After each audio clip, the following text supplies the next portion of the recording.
Hello friends, welcome again to my YouTube channel G education by Santosh Singh. And friends, हम 5000 question की series में आज 7वीं videos देखने जा रहे हैं। यानी कि इसके पहले मैं ऑलरेडी 6 वीडियोस डाल रखा हूं। अगर आपने वो उन वीडियोस को नहीं देखा तो आप जाकर वहां पे देख सकते हैं। ठीक है, एक प्लेलिस्ट है, उसी में सभी वीडियोज़ को मैं एक साथ रख रहा हूँ और वहीं पर जाकर आप देख सकते हो उन 6 वीडियो को। और जैसा आपको पता है कि हम सभी वीडियोज़ में 20 क्वेश्चंस रख रहे हैं और सभी क्वेश्चंस के बाद मैं 5 सेकंड का आपको टाइमर लगा के देता हूँ, ताकि आप खुद से भी उसका आंसर दे पाएँ, खुद से आप समझ पाएँ, सोच पाएँ। ठीक है, उसके बाद मैं 5 सेकंड के बाद आंसर बताता हूँ। तो चलिए बिना ज़्यादा टाइम किल किए मैं वीडियो की शुरुआत करता हूँ। और उससे पहले मैं बता देना चाहूँगा, अगर आपको थोड़ी सी भी हेल्प मिल रही है मेरी वीडियो से, थोड़ी सी भी आपको अच्छी लग रही है वीडियो, तो इसको लाइक ज़रूर करें। अगर आप नए हैं चैनल पर तो सब्सक्राइब कर दें और बेल आइकन दबा दीजिए, क्योंकि बेल आइकन दबाने से होता क्या है कि अगर जो भी मैं वीडियो में यहाँ पे अपलोड करूँगा उसका नोटिफिकेशन आपको मिल जाएगा।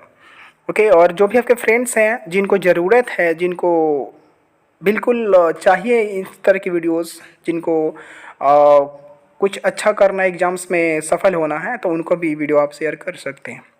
तो चलिए हम अपनी वीडियो को शुरुआत करते हैं। तो फ्रेंड्स, आज का जो हमारा पहला प्रश्न है वो है, लोहे पर जंग लगना किसका उदाहरण है?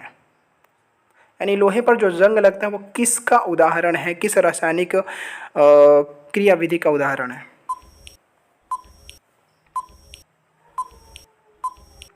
तो फ्रेंड्स, इसका जो सही आंसर है वो ऑक्सीकरण। मैंने इसके पहले वाली वीडियो में भी बताया था कि ऑक्सीकरण और अवकरण दो ऐसी प्रक्रियाएं होती है केमिस्ट्री में, जिसको हम पढ़ेंगे जब विस्तार से, तब जानेंगे। ठीक है, तो यहाँ पे सबसे पहले बात हमें याद रखना कि लोहे पर जो जंग लगती है वो किस चीज़ के कारण लगती है, किस कारण लगती है, क्या कारण है उसके पीछे, वो कारण है ऑक्सीकरण। यानी ऑक्सीकरण के कारण ही लोहे पर जंग लगती है। और एक बात और बता दो कि लोहे पर जंग लगने से क्या होती है, उसकी वजन बढ़ जाती है। अभी क्वेश्चन पूछा जाता है कि लोहे पर जंग लगने से उसके वजन में, उसके द्रव्यमान में क्या प्रभाव पड़ता है? तो उसका जो द्रव्यमान है वो, उसका जो वजन है वो बढ़ जाता है। ठीक है, और लोहे की जंग लगने को ही क्या कहा जाता है? रोस्टिंग कहा जाता है, इंग्लिश में रोस्टिंग। ठीक है, रोस्टिंग ऑफ आयरन। और उसको रोकने के लिए हम क्या करते हैं, उसको पेंट करते हैं, फिर उस पर गैल्वेनाइजेशन यानी कि एल्युमिनियम का परत चढ़ाते हैं। ओके, चलिए अगले प्रश्न को देखते हैं। अगला जो हमारा प्रश्न है वो है, मंत्रिमंडल की बैठक की अध्यक्षता कौन करता है? यानी मंत्रिमंडल में जो बैठक की जाती है उसकी अध्यक्षता कौन करता है, उसका चेयरमैन कौन होता है?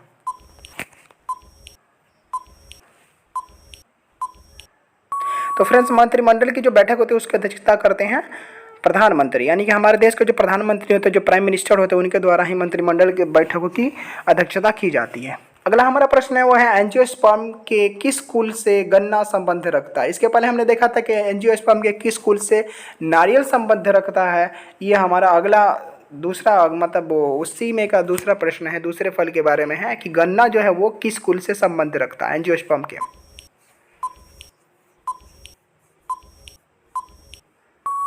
तो फ्रेंड्स, जो गन्ना है वो है एंजियोस्पर्म का, उसी से संबंध रखता है गन्ना। उसके बाद बात करेंगे हम चौथे क्वेश्चन की। ऋग्वेद में दीर्घकालीन या आजीवन अविवाहित कन्या को क्या कहा गया है? ऋग्वेद में मतलब ऐसी कन्या जो कि अविवाहित रहती थी आजीवन, या फिर बहुत लंबे समय तक दीर्घकालिक अविवाहित रहती थी, उन्हें क्या कहा गया है?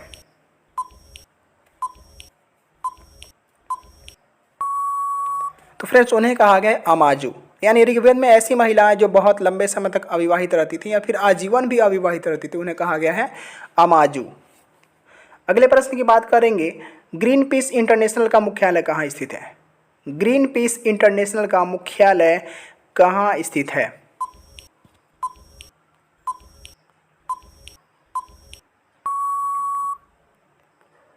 तो फ्रेंड्स, ग्रीन पीस इंटरनेशनल का जो मुख्यालय है वो स्थित है अम्स्टर्डम में। अम्स्टर्डम एक शहर है, वहीं पर क्या है, ग्रीन पीस इंटरनेशनल का मुख्यालय स्थापित किया गया है। फिर बात करेंगे, विश्व का सबसे ऊंचा पठार कौन सा है?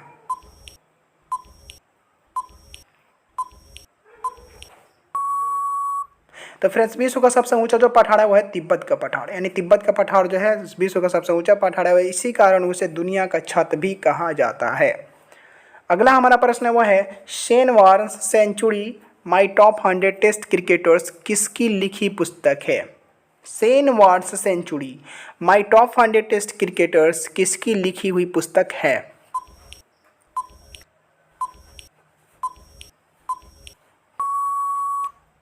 तो ये जो पुस्तक है वो शेन वॉर्न के द्वारा ही लिखी गई है। शेन वॉर्न ने ही लिखा है कि माई टॉप 100 टेस्ट क्रिकेटर्स।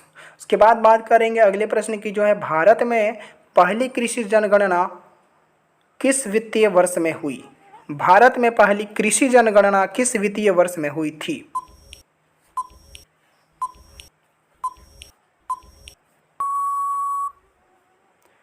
तो ये जो जनगणना हुई थी, कृषि जनगणना हुई थी 1970 से 71 में, यानी 1970 से 71 में भारत में पहली कृषि जनगणना की गई थी। उसके बाद बात करेंगे ऋग्वेद में दस्यु शब्द किसके लिए प्रयुक्त है? ऋग्वेद में एक शब्द का यूज किया गया है दस्यु, वो किस लिए, किसके लिए प्रयुक्त किया गया है?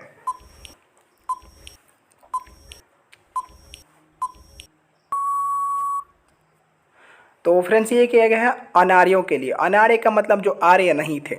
आप अगर पढ़ेंगे विस्तार से इतिहास तो उसमें हम सिंधु घाटी सभ्यता पढ़ेंगे, फिर आर्यों का आगमन पढ़ेंगे। तो आर्य कौन थे, कहाँ से आए थे, इन सब बातों में वहाँ पे बहुत विवाद भी है, बट कुछ ऐसी बातें हैं जो उसको सिद्ध करते हैं कि हाँ आर्य जो है वो मध्य एशिया से ही आए थे। वो अलग बात है, जब हम डिस्क्रिप्टिव पढ़ेंगे तो बात करेंगे। लेकिन यहाँ पे एक क्या बात है कि हम दस्यु की बात करें, दस्यु जो है वो अनार्यों को कहा जाता था, मतलब वैसे लोग जो आर्य नहीं थे उनको दस्यु यानी दास कहा जाता था। आर्य खुद को श्रेष्ठ कहते थे, बहुत ही ज़्यादा उत्तम कहते थे। अगला प्रश्न हम देखते हैं 10वां हमारा जो प्रश्न है वो अंतर्राष्ट्रीय मोबाइल उपग्रह संगठन की स्थापना किस वर्ष की गई?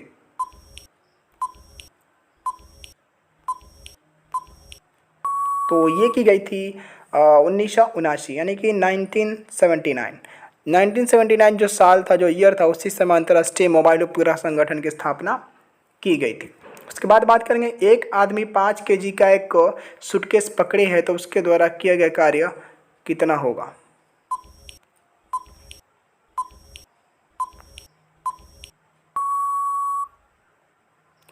तो उसके द्वारा जो किया गया कार्य होगा वो होगा 0, 0। अब यहाँ पर थोड़ी सी मैं चर्चा करना चाहूँगा कि उसके आखिर एक आदमी है, मान लीजिए ऐसे, ठीक है। अब तो यहाँ पे मैं अच्छे से समझा नहीं पा रहा हूँ, बट जो भी है, एक आदमी है जो 5 केजी का सूटकेस पकड़ा हुआ है। तो यहाँ पर जो उसका डिग्री एंगल होगा वो 0 डिग्री होगा, मतलब ऐसे से ऐसे नहीं होगा, यहाँ होगा तब ना 90 डिग्री होगा, लेकिन उसका जो एंगल होगा वो 0 डिग्री होगा, नीचे लटकाए हुए है। तो इसीलिए उसका फॉर्मूला जो होता है साइन 0 का वैल्यू 0 होता है, ठीक है।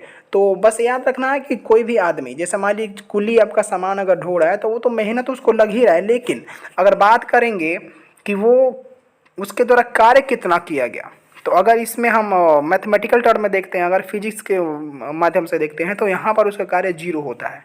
अब ये बात नहीं है कि वो सामान हमारा ले जा रहा है तो उस पर कोई असर नहीं पड़ रहा है, वो कोई मतलब उसने कोई काम किया ही नहीं, ऐसा कुछ नहीं है।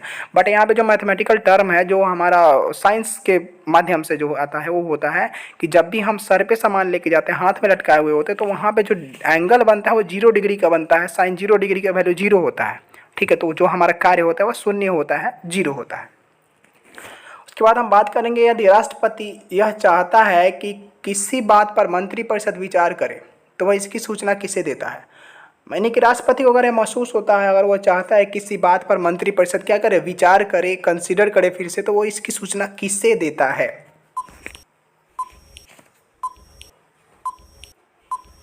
तो ये सूचना जो दी जाती है वो दी जाती है प्रधानमंत्री को। यानी राष्ट्रपति जब भी चाहेगा कि मंत्रिपरिषद को किसी बात पर विचार करना चाहिए तो वो इसकी सूचना पहले किसको देगा?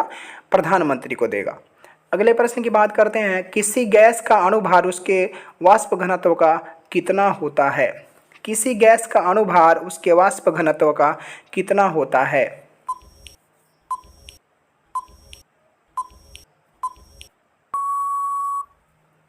तो होता है 2 गुना।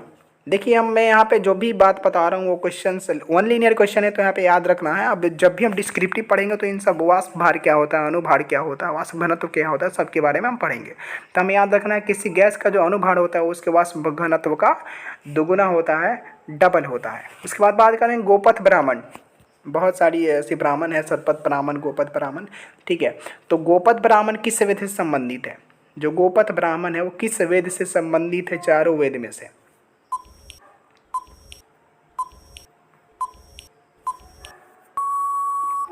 तो फ्रेंड्स, जो गोपथ ब्राह्मण है वो अथर्ववेद से संबंधित है। गोपथ ब्राह्मण की संबंध किससे है? अथर्ववेद से।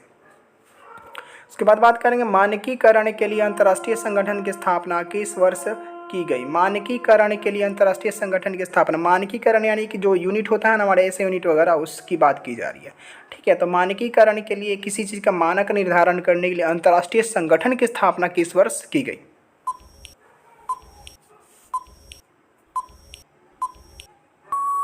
तो वो की गई थी 1947 यानी कि 1947 ईस्वी में। उसके बाद बात करेंगे कोटोपैक्सी पर्वत किस देश में स्थित है? कोटोपैक्सी जो पर्वत है वो किस देश में स्थित है?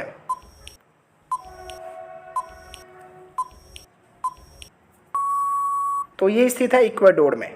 जो कोटोपैक्सी पर्वत है वो किस देश में है? इक्वाडोर में स्थित है।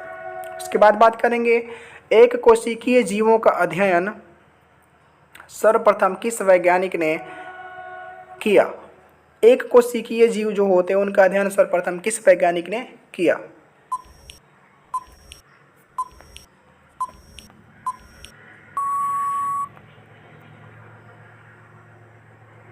तो फ्रेंड्स एक कोशिकीय जीव का जो अध्ययन किया गया था सबसे पहले वो किया गया था लीवेनहॉक के द्वारा। अब बात करेंगे केवल किसके प्रयोग के लिए भुगतान को आर्थिक लगान कहते हैं? केवल किसके प्रयोग के लिए भुगतान को आर्थिक लगान कहते हैं?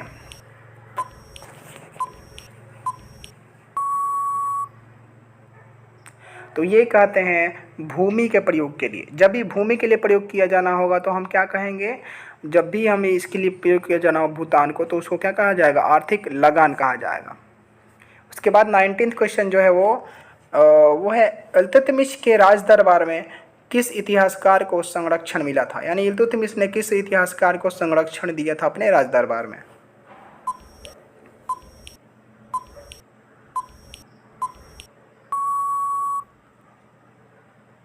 तो वो जो इतिहासकार थे वो थे मिन्हाज उस सिराज। जो मिन्हाज उस सिराज थे उन्हें ही इल्तुतमिश के राज दरबार में संरक्षण प्राप्त था।